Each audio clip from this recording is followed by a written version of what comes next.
In this episode, we've got a little bit of work to do on the bees, splitting our hives before heading out for a goose shoot and having a good old bomb up.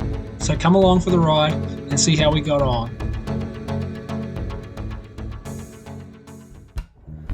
Hey guys, I'm Sam, and along with my brothers Noah and Harry and the old man Pete, we're the Clarks, a family of boys that live for the outdoors. Whether it's working on the farm or doing our beekeeping, we're always busy outside, and if we aren't working, we're doing our other adventures like hunting or fishing or diving. So subscribe to our channel and follow us for our adventures as we explore the best of New Zealand. If you've been watching our videos this season, you'll know that it's been a busy late winter and spring on the dairy farm. We've now managed to carve down all the calves, milk the cows, and raise these calves from newborns through to when they get weaned. Calving time is the patch where you set yourself up for the rest of the dairy season. It takes a lot of attention to detail to make sure all your animals are healthy and doing well. When all the cows are finished calving and you're starting to wean off your calves from milk and send them up to the runoff, it's a great feeling. Obviously the cows still need milking every day, but it's great to start dropping off a few jobs so we can focus on other things. For us, this is where we switch our attention to our beekeeping, as our bees are starting to build up for the summer months of collecting honey. Before getting our hives ready to make honey in the summer, we need to build them up and then split them to replace any losses and grow our hive numbers. Once our bees have filled up 2 boxes with bees and brood, they're ready to be split apart and made into 2 separate hives. Today was the day that we did all these splits, so we loaded the Gibbons deck on the cruiser and headed out to the back of the farm to start getting on with the job.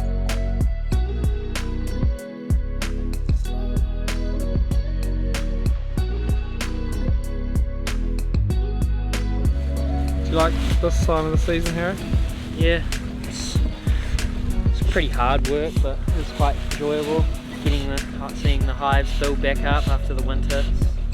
It's pretty the same in the winter. They're just feeding them and putting strips in and whatnot. But now you're actually watching them build up and start making honey and stuff. It's quite cool. Sometimes I'll just muck around for like 5-10 minutes getting the smoker going, and then by the time you've done that, I've done all the hard work and you can start looking in hives. All the untying and stuff. Yeah, the lifting of the boxes down and stuff.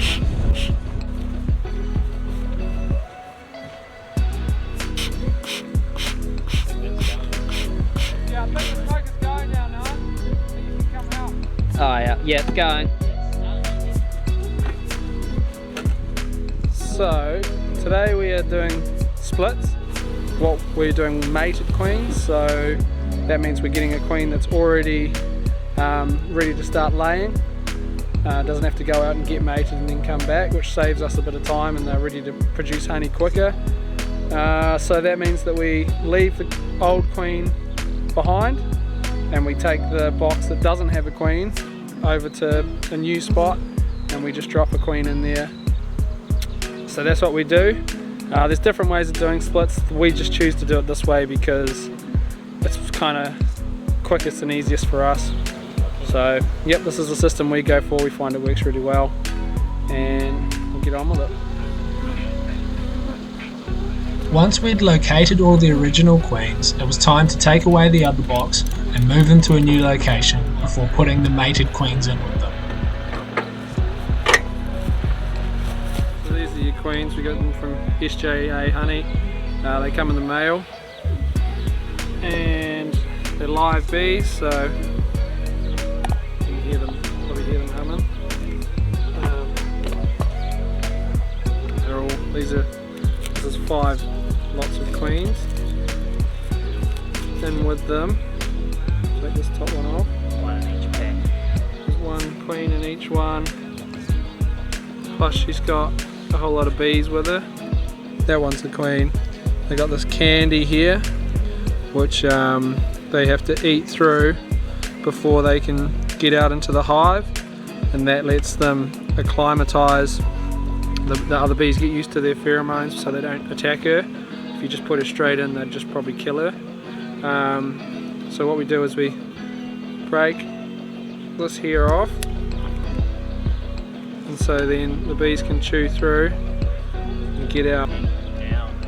And you want to make sure you have it this way up, because if you have it this way up and there's a couple of these bees have died, they clog up the hole and then they can't get out, which is a disaster because the hole's blocked and then the queen just dies.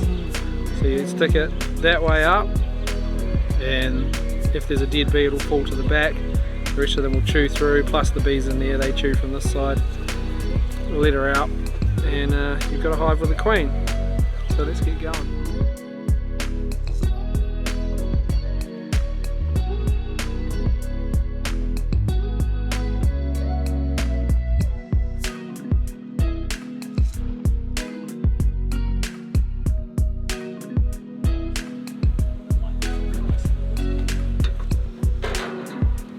It takes us a couple of days to do all our splits, but it's a good feeling to have your hive numbers back to where you want to be and to be prepared for a good honey season.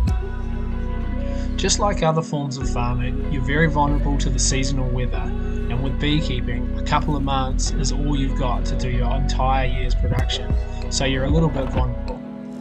But in many ways, there's no point worrying too much about it. All you can do is get your hives ready and hope for some good weather. Now that we'd got this job out of the way, it was time to let the hives do their thing for a while. This meant we had a little bit of time up our sleeves to try and plan a hunt, and there'd been a few geese coming back to the pond we shot a few weeks earlier, so we were keen to have another crack at it, and we called up our cousin Toby to come over and go for a hunt with us. Stitch the bros up. Put it somewhere that wasn't in the cabinet or something? It was in the cabinet, but I put my hand in there because I can't look into my gun cabinet, and I like felt around and must have missed it with my hand. So held the team up by about 15 minutes, and it's going to be a bit of a rush to get everything set up in time, but we got extra hands with Toby. Yeah. The cousin Toby's here. So anyway, we'll go and kill some geese.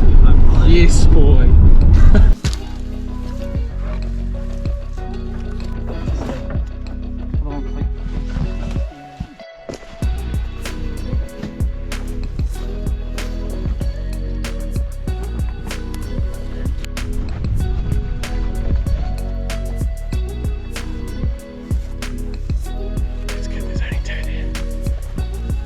Spirits were high as we laid out our silhouettes and got ready for some shooting.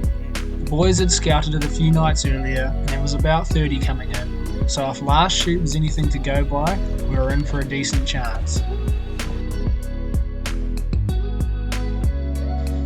Once we had everything set up, it was simply a case of sitting back, having a yarn and waiting for the action to start.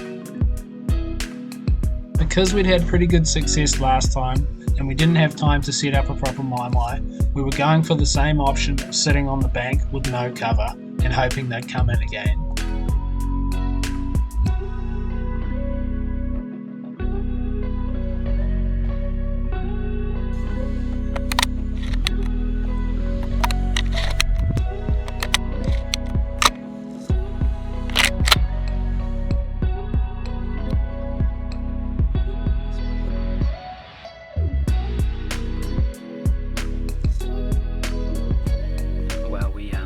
Friday night, we've just come up to the pond that we shot, what was it, about 3 weeks ago. Harry was up here about 4 or 5 days ago and he said he's seen quite a few dropping in here, sort of from about 4:30 to dark, so a little bit, I don't know, it's always when you're shooting a pond for the second time, you're never as hopeful, but hopefully some new birds have turned up to this area and see if we can knock a few down. Got Toby with us, he's knocked off early because it's a Friday, so he was able to make it, which is cool. He's never shot a goose, so that's the goal, just to get him one. And yeah, it should be a good night with the bros. Just settling in here, having a bit of a feed, bit of a fizzy, quite romantic, bit of a Fanta. Didn't have Fanta, I had Coke. Quite romantic. Not as good. Well, this is a diet too. It's got no sugar. So. You guys feeling that tension in the air? There's quite a bit romantic. Of tension, pre goose shooting. There's a bit of tension building. What sort of tension are we talking about here? Not sexual, I can guarantee you that. Oh, okay. Well, speak for yourself. Whoa. So it's just me then. So what would you like? What do you like about hunting, Tobes, or about duck shooting? Duck shooting? Or goose shooting? Or goose shooting. I haven't done much goose shooting, to be honest. This will be my, if we get one, it'll be my first goose shot. We've seen a couple over duck shooting, but I wasn't in the mind to have a crack at them. Even if you were, no one knows who got them. No one knows who get them. You used to say, oh, you shot it, and usually wrong, but... Oh, he's finally admitted to it. But the thing I like about duck shooting is it's a time of year like you might not get to see, like these boys, we're all busy working, and it's a guaranteed time of year that you get to see each other and hang out for a long weekend, spin yarns and talk about what's gone on over the year. And everyone says, oh, it's not about shooting birds, but definitely pretty cool shooting birds out of the sky. Looking forward to a shoot tonight and hopefully get a few geese. Get the first goose ever. Cook goose for everyone. Have first shot. If we don't get one, gonna let Toby have first shot at a goose tonight. If it's like a small mob, or if there's a big mob there, we just fall into it. But let's let him shoot first, regardless on the first mob. But what if it's like 30 at the end if he wants? Yeah, he can still shoot first. Yeah, but then like everyone misses on that first shot. Harry takes his hunting too seriously to let that chance go, so it has to be a couple. A couple, Yeah, max of like 4. Yeah. And they're coming in real close, but if they're like just flying above Shows he doesn't have any faith in my shooting, eh? Zero faith. No, sometimes you need everyone just to get them down, you know. Okay. Went for a pig hunt with Harry yesterday and the pig got away, and crikey dicks, he was just about in tears. I would have been too. No, it would have been worse. I was just laughing and that was making it worse. Must have been. We thought it was a real good one when he was sad, when you were like depressed about No, it probably was a real good one, I reckon. Didn't have very big feet. Where was it? Up there. Would have been an old one, huh? We can't give that away in the video, Tabes. Quite a bit big. Spot X. Tell us about the headless goose, Hez. I don't even know where its head is and why it's missing, to be honest, but had him up last time and he was bringing them in, so Good luck. He'll stay out. Good luck, headless goose. Just want to hear that chuckle in the distance, so That's the best part about geese, they let you know they're coming from like a kilometre you can away. be pissing around with geese, so they never, you always hear them. Although it was great to have a bit of time to set up, relax and have a bit of a yarn, it was beginning to be a little bit worrying that we hadn't seen any geese yet. When Harry had come up a few days earlier to scout, the geese had been coming in at about 4:30 and it was already 5 o'clock and we hadn't seen anything apart from the 2 that we spooked when we first arrived at the pond. You know you're starting to get a little bit nervous when you're putting out random calls in the hope that something will answer and come flying in.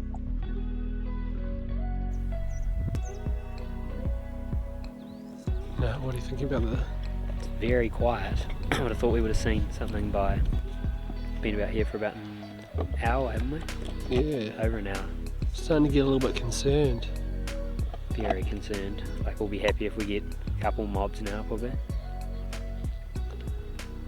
Holy hell. Caught you thinking a big old one. Yeah.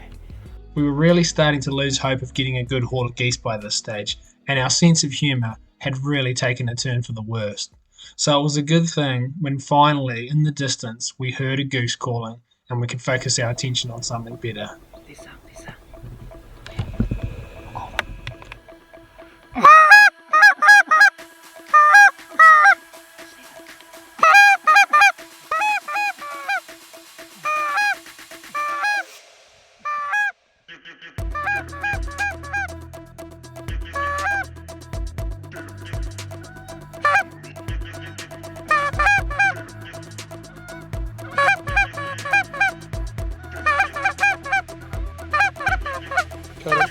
Cut him.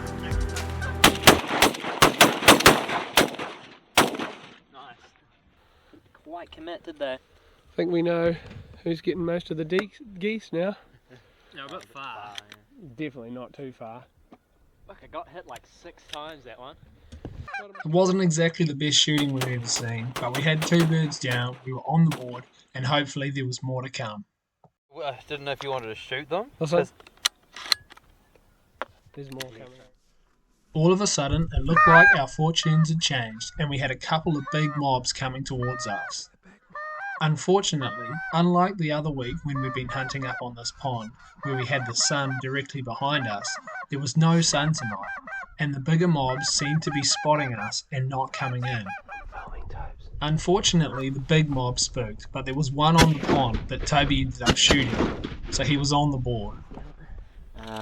Wasn't the best start.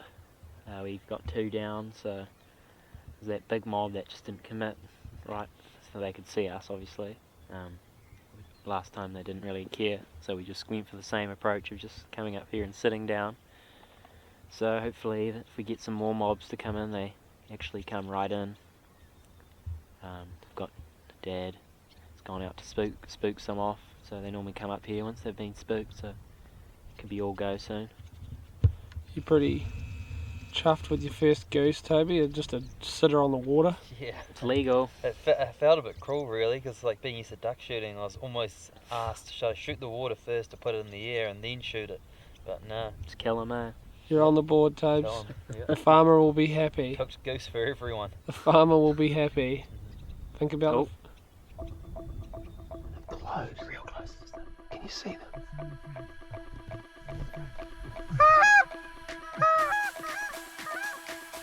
With 4 guys sitting on the bank hoping that just the Huntec camo would be enough to camouflage them, we were asking a lot, and these birds knew something was up, but couldn't really identify what we were. Eventually, after doing a few passes, they decided to commit, but they were a little bit unsure and headed to the far side of the pond, which put them on the edge of range. Up.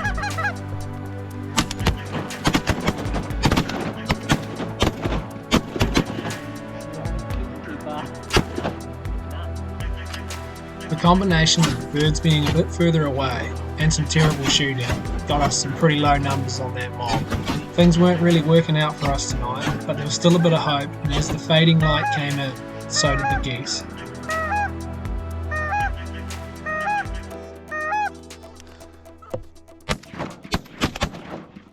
Good shooting. They were quite far, but front on, it's so much better. Didn't you want to fire at that one that did like the back? I didn't shoot. I did. Just Just stared at like them. this. It's amazing how fast your luck can change, and just like that, there seemed to be birds coming in from everywhere.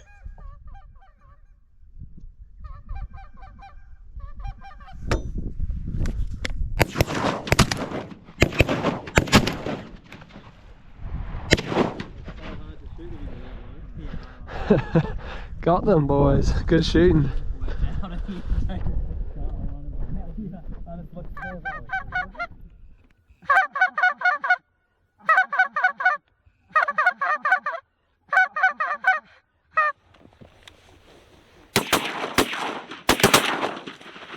They were close. Nice. That was so close. Happy with that is? Yeah, that was cool. You're not shooting then, Sam? No, I was just filming. It was way better than the GoPro probably too. Yeah, they just came like towards us at the end. They didn't call once. No, it's weird, eh? You gotta keep an eye out for them Yeah, now. it's going.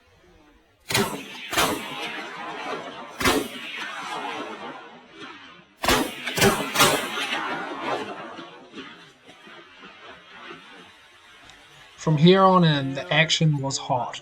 Unfortunately, the light was really fading, and the GoPro isn't great in that sort of light, but we ended up having a good little finish to get some good numbers on the board. In the end, the geese were still coming in, but we decided to call it and pack up. Yeah, ended up getting heaps just on dark, eh? Yeah. I don't know how many we got. We would have got over 20 though, eh? Like 25. Bit of bedlam at the end. And they don't see you or anything, eh? They're coming real close. Time for a clean up. Collect up. Let the lead lenses light the way.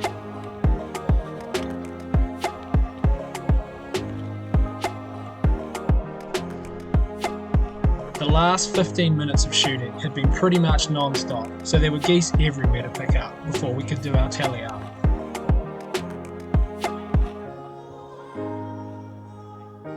Thankfully, after the slow start, things had turned around and we ended up getting 28 geese, This is a great result. It was good to have a few less geese eating grass on the farm, not to mention the fun we had shooting them. So after lining them all up and taking a few photos, it was time to head home and call it a day. As always, thanks for watching guys, we really appreciate it. If you enjoyed this video, make sure to like and subscribe and check out our other videos. Until next time, catch you later.